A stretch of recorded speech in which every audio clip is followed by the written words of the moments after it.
charter allowing the Virginia Company of London to come to this part of the New World and search for commodities. They're looking for a way to make money for that company.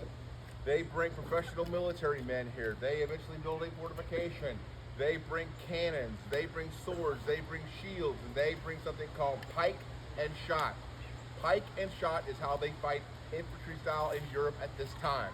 You have to imagine a field filled with hundreds of men, all wearing armor, standing shoulder to shoulder in tight block formations, carrying 12 to 18-foot poles with spears at the end of them. The longest spears are going to be for men who are on the outskirts of that block formation, guarding against charging cavalry. The rest are in like a tight block formation, like a giant armored porcupine. They come at each other in the middle of the field and stabby stabby. Your second rank, your support weapon is shot. Musketeers, typically not wearing armor, running around, shooting the other side. Hit that guy, hit that guy, hit that guy. Come in with the pikes. They bring pike and shot here thinking they're going to be fighting a European enemy. In 1604, King James I signs a treaty with King Philip of Spain, agreeing to not send settlers to the New World. 3 years later, guess who's here? From the Caribbean islands all the way up to Maine and as far west as anybody can imagine, this entire area has been claimed by Spain. This is Spanish territory. This is La Florida. This is Florida. I hope you're enjoying your vacation. No palm trees, no talking mice. So, the English come here and King Philip is not amused. He said he's going to send the Spanish Armada here to wipe them out, and when does he do that? Never. They never fight Spain. They do, on the other hand, end up fighting the indigenous people. They fight the Powhatan. 3 major wars for the Powhatan. Now, the Powhatan are a confederacy of tribes, about 32 tribes under the paramount chieftain of Wahoon-Shinnecock, Chief Powhatan. They're between 12 and 14,000 people, all along the peninsulas on the Chesapeake Bay here. And they are warriors too. They have weapons too. They have the monocoque and the tomahawk. These are war clubs, and they have the bow and arrow.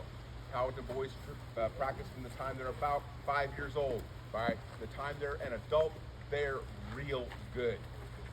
Reverend Alexander Whitaker writes that they can shoot the beasts as they run, the fish as they swim, and the birds as they fly. They're that good. The English are going to put away the pikes. They don't need them. So they're going to depend on the matchlock musket as their primary weapon. So we'll talk about the 2 primary weapons. The Powhatan bow and arrow has an effective range, meaning you can hit a man-sized target of about 40 yards. It's actually pretty good.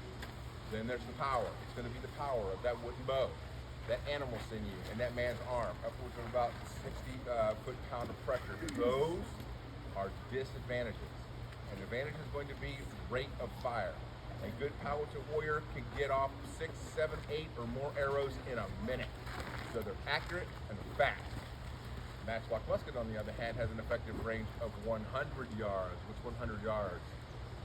A football field. More than double the effective range. Then there's the power. This thing is sending a 75 caliber lead ball, traveling at between 1,000 to 1,300 feet a second. It will pierce iron armor. It will take down a armored 1,200-pound war horse. It's vastly more powerful, but at the opposite end of the spectrum is going to be rate of fire. A good soldier can get off about 2 shots in a minute. On rare occasions, 3, but that rarely happens. They're going to fight the Powhatan in rank and file, a row of men firing. The next row's reloading, the next row's reloading, advance, fire.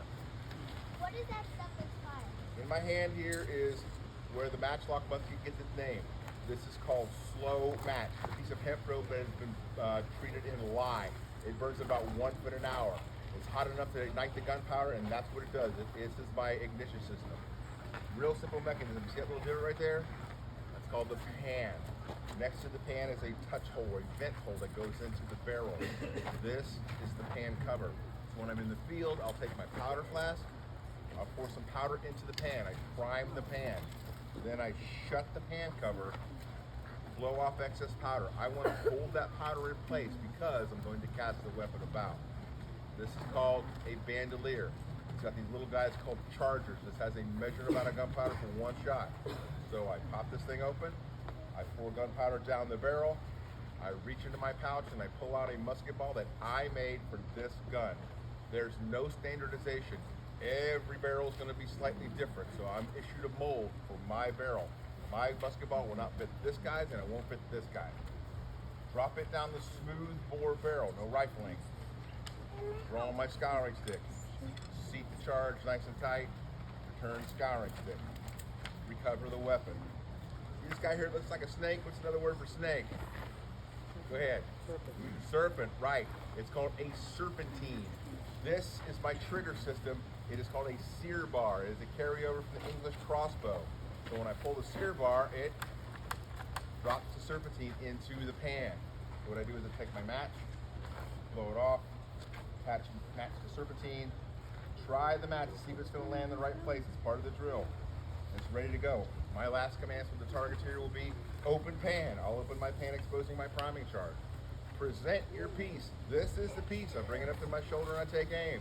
The last command is give fire.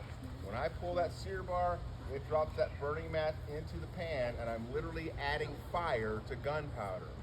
And that will set off that powder. It'll go into the touch hole and ignites the powder inside the barrel and fires the gun. That's how this thing works. Want to see it again? Yeah. Look at you shoot it. Okay. Make sure you use paper cartridges. Shoot us. Just in case you guys need to know, those are called chickens. So imagine I'm using my powder flash to my right over here. I'm going to pour some powder into the pan. Shut the pan cover. Blow off excess powder. Cast the weapon about. Imagine I'm using one of my chargers here. I'm going to pour gunpowder down the barrel. I'm going to reach into my pouch. I'm going to get a musket ball. Hang on a second. No, I'm not. It's a museum. I'm not going to shoot a live round. Just going to use the paper. Draw my scouring stick. Seat the charge. Return scouring stick. Recover the weapon. Blow off the match. Attach match to serpentine. Try match. Ready to rock and roll. Last 3 commands. Open pan, present your piece, and give fire. When I say give fire, if you don't like loud noises, it's best to kind of cup your ears. Give fire. Present, piece, give fire.